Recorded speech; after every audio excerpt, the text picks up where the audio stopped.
was reported by the Missouri Department of Social Services, the Children Division, that there were 71,079 reports of child abuse in Missouri in 2019.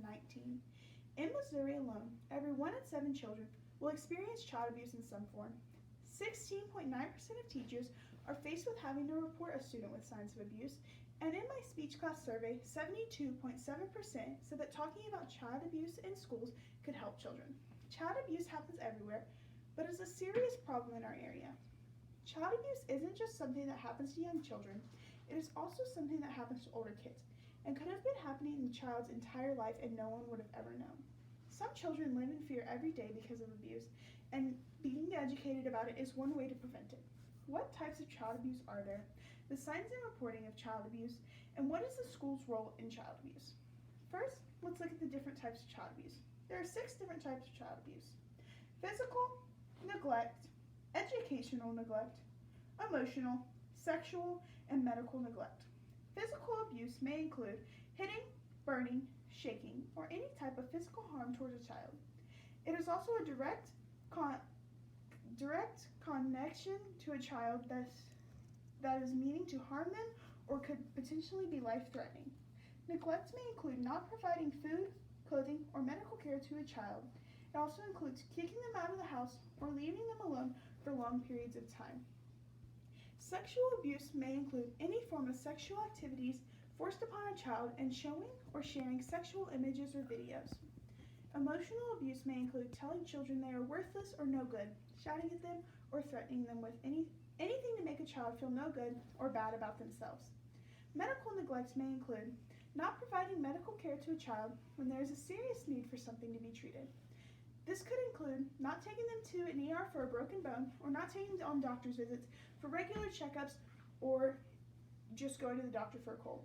Educational neglect may include making or letting a child continuously miss school and failing to enroll a child in school.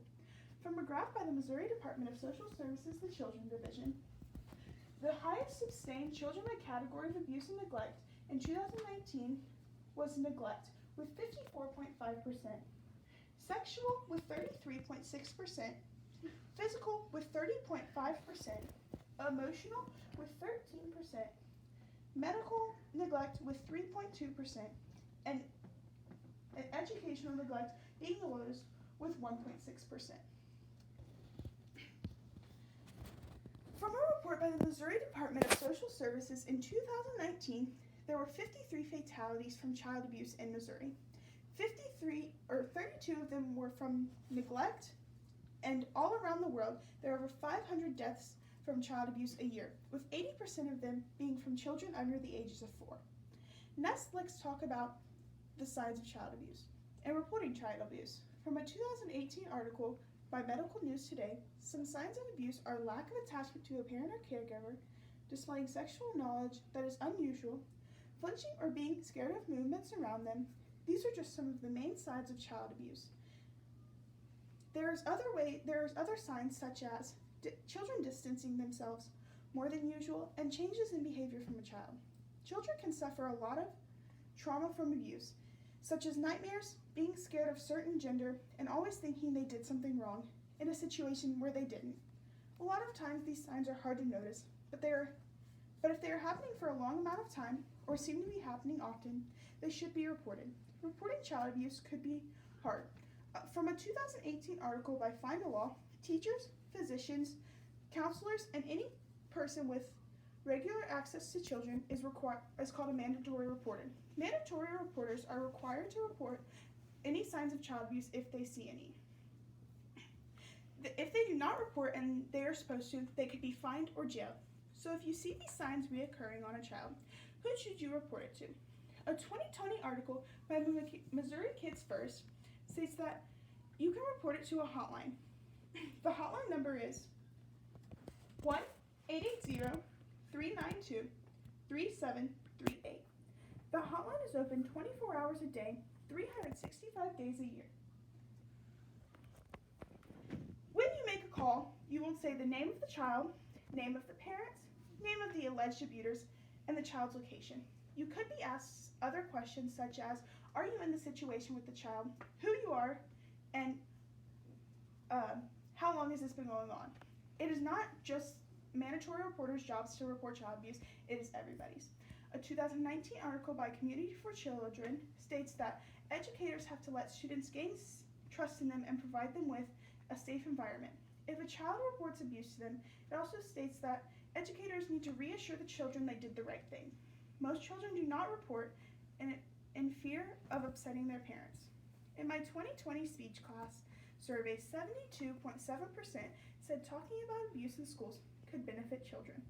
Some ways it would benefit them would be letting children know more about abuse and what it is, if what is happening to them is discipline or abuse. Children could be more familiar with it and know how to talk about it more in a controlled setting. Now, what are some of the things schools look for if they suspect child abuse? By a 2019 article by the National Education Association, it states that teachers and administration will look for low attendance rates, showing up to school later, being distant from the class, which can include sitting away from the class or being alone during group activities, and showing signs of anger towards peers and staff members. Educators can play a big role in helping students in bad situations. Sometimes it is school is the only escape from abuse in a child's life. It is very important to teachers to interact with every student and create safe learning environments. Child abuse is a very serious issue in Missouri, and everyone should be educated on what types of child abuse there are, the role schools play in the situation, and how to report child abuse. Child abuse is a worldwide problem, not just happening where we are at. Child abuse is caused by so many things, such as an environment, adults' childhood, and adults' mental state. It is very important to detect abuse in earlier stages of life to protect a child's future against them being abused and other people around them being abused.